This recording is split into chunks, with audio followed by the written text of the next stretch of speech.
অরণ্য সপ্তাহের শুরুতেই চুঁচুড়ায় বৃক্ষরোপণ কর্মসূচি। ভাবনা একসঙ্গে গড়ি সবুজ ভবিষ্যৎ অরণ্য সপ্তাহের শুরুতে চুঁচুড়া ধান্য গবেষণা কেন্দ্রে বৃক্ষরোপণের কর্মসূচিতে যোগ দেয় গ্লোবাল গ্রিন। আর চুঁচুড়া রবীন্দ্র ভবনে মুখ্যমন্ত্রীর ঘোষণা মতো রাজ্য জুড়ে 1,10,00,000 চারাগাছ রোপণের লক্ষ্যমাত্রা নিয়েই স্কুলের ছাত্রছাত্রী ও স্বনির্ভর গোষ্ঠীদের নিয়ে অরণ্য সপ্তাহ উৎসব শুরু হলো।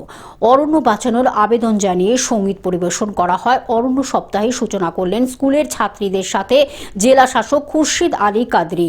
জেলা শাসক ছাত্রছাত্রীদের অভিভাবকদের হাতে গাছ তুলে দিলেন। উপস্থিত ছিলেন অতিরিক্ত জেলা শাসক তরুণ ভট্টাচার্য, সদর মহকুমা শাসক মধুশ্রী এবং বন দপ্তরের আধিকারিক কমল সাহা সহ বিশিষ্টজনেরা। আজ শুরু হয়ে গেল।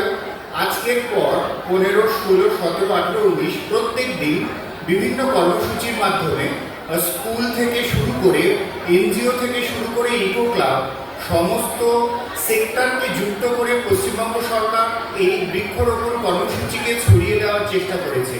প্রত্যেকটা স্তরকে যুক্ত করে বন দপ্তর এবং জেলা প্রশাসন একটা সুতোগুলোকে যুক্ত করে এমন প্রচেষ্টা চালাচ্ছে যাতে মাননীয় মুখ্যমন্ত্রীর ভাষায় 7 কোটিরও বেশি গাছ লাগে এবং তার 2 বছরের সময় জুড়ে অন্তত মেইনটেনেন্সটা মানুষ নিজেই করে নেয়। হুগলি থেকে রাজকুমার প্রসাদের রিপোর্ট, গ্লোব নিউজ।